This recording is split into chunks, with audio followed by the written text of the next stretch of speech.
வணக்கம். இளநீர் நினைச்சாலே ஜில்லுன்னு இருக்குல்ல? அதிலும் அந்த இளநீரை வச்சு செய்யற பாயாசம், அல்வா, அடடா, யாருக்கு தான் பிடிக்காது? ஆனா உங்களுக்கு ஒரு விஷயம் தெரியுமா? நாம விரும்பி சாப்பிடுற அந்த இனிப்புக்கு பின்னாடி ஒரு சோகமான கதையே ஒளிஞ்சிருக்கு. வாங்க, இந்த சமையல் மர்மத்தை நம்ம ஒன்னா சேர்ந்து புலனாய்வு செய்யலாம். பாருங்க, இந்த வாக்கியம் கொஞ்சம் ஓவரா நாடகத்தனமா தெரியலாம். ஆனா இதுக்குள்ளதான் நம்ம மொத்த புலனாய்வோட மையக்கருவே இருக்கு. எப்படி ஒரு சாதாரண சமையல் ஒரு தாவரவியல் துரோகம் அளவுக்கு போகும்? இதுக்குள்ள என்ன அறிவியல் ஒளிஞ்சிருக்கு? வாங்க உள்ள போய் பாப்போம். எந்த ஒரு குற்றத்தையும் விசாரிக்கிறதுக்கு முன்னாடி பாதிக்கப்பட்டவரை பத்தி நாம நல்லா தெரிஞ்சுக்கணும் இல்லையா? இங்க பாதிக்கப்பட்டவர் யாருன்னா வேற யாருமே இல்ல, நம்ம சுத்தமான கலப்படமில்லாத இயற்கையான இளநீர் தான். முதல்ல ஒன்னு புரிஞ்சுக்கோங்க. இளநீருங்கிறது வெறும் தாகத்தை தீர்க்கிற ஒரு பானம் மட்டும் கிடையாது. அது இயற்கையே நமக்காக கொடுத்த ஒரு ஓஆர்எஸ், அதாவது வாய்வழி நீரேற்ற கரைசல். கிருமிகளே இல்லாத, உடலுக்கு தேவையான சரியான விகிதத்துல சத்துக்கள் இருக்கிற ஒரு அற்புதமான திரவம். அப்போ இளநீருக்கு உயிர் கொடுக்கிற விஷயங்கள் என்னென்ன? முதல்ல செரிமானத்துக்கு ரொம்ப ரொம்ப முக்கியமான உயிருள்ள நொதிகள். அடுத்தது ரொம்ப மென்மையான வைட்டமின் சி, பி காம்ப்ளெக்ஸ் மாதிரியான வைட்டமின்கள். கடைசியா நம்ம உடம்ப சுறுசுறுப்பா வச்சுக்க தேவையான பொட்டாசியம், சோடியம் போன்ற எலக்ட்ரோலைட்கள். இது எல்லாமே அதோட இயல்பான நிலையில இளநீர்ல அப்படியே இருக்கு. சரி, இப்போதான் நம்ம புலனாய்வோட முக்கியமான கட்டத்துக்கு வரோம். இயற்கையின் இந்த அமிர்தத்தை எடுத்து நாம இனிப்பு செய்யும்போது நிஜமாவே என்னதான் நடக்குது, அந்த சோகம் எப்படி அரங்கேறுதுன்னு ஸ்டெப் பை ஸ்டெப்பா பார்க்கலாம்.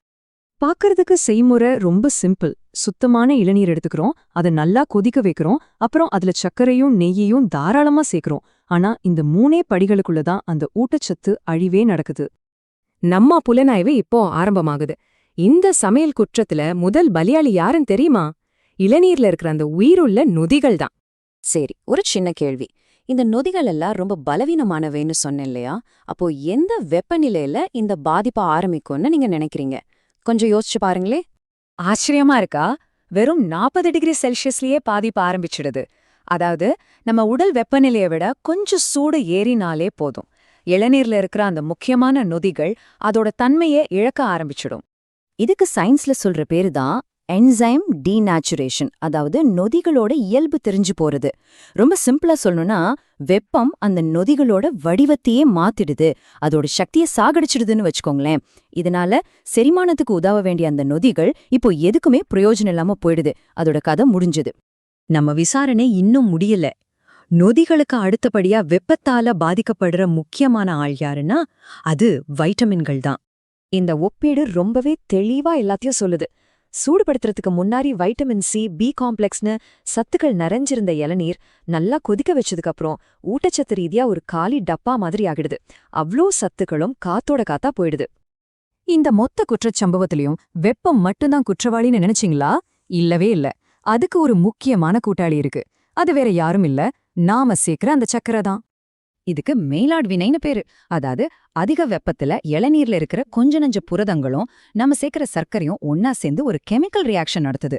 அந்த ரியாக்ஷனோட விளைவுதான் அந்த பழுப்பு நிறம், அந்த பிசுபிசுப்பு தன்மை, அப்புறம் நாக்குல ஒட்டிக்கிற மாதிரியான அந்த அதீத சுவை. பாருங்க, இந்த வாக்கியமா தான் சொல்லுது, கடைசியில நமக்கு கிடைக்கிறது என்னன்னா, நம்மள திரும்ப திரும்ப சாப்பிட தூண்டுகிற, ஆனா எந்த விதமான ஊட்டச்சத்தும் இல்லாத ஒரு இனிப்பு கலவைதான். இப்போ நம்ம புலனாய்வோட எல்லா ஆதாரங்களையும் தொகுத்து பார்க்க வேண்டிய நேரம் வந்தாச்சு. கேள்வி இதுதான்: இயற்கையா கிடைச்ச ஒரு ஆரோக்கியமான பானத்தை எடுத்து அதை நாம ஒரு சுகர் பாமாக, அதாவது ஒரு சர்க்கரை குண்டாக மாத்திட்டோமா? இந்த இறுதி ஒப்பீட்டு பட்டியல் மொத்த கதையும் சுருக்கமா சொல்லிடும். பாருங்க, நொதிகள் உயிரோடு இருந்த நிலைமை போய் செத்துப்போன நிலைக்கு வருது. வைட்டமின்கள் இறந்த இடம் தெரியாம அழிக்கப்படுது. இயற்கையான பழச்சக்கரை இருந்த இடத்துல சுத்திகரிக்கப்பட்ட சர்க்கரை மலை மாதிரி குவியுது. இயற்கையின் ஓஆர்எஸ்ஸா இருந்து ஒண்ணு வெறும் அதிக சுவையூட்டப்பட்ட இனிப்பா மாறி நிக்குது. இந்த மாற்றம் எவ்வளவு பெரிய ஊட்டச்சத்து இழப்புன்னு இப்போ உங்களுக்கு புரிஞ்சிருக்கும்.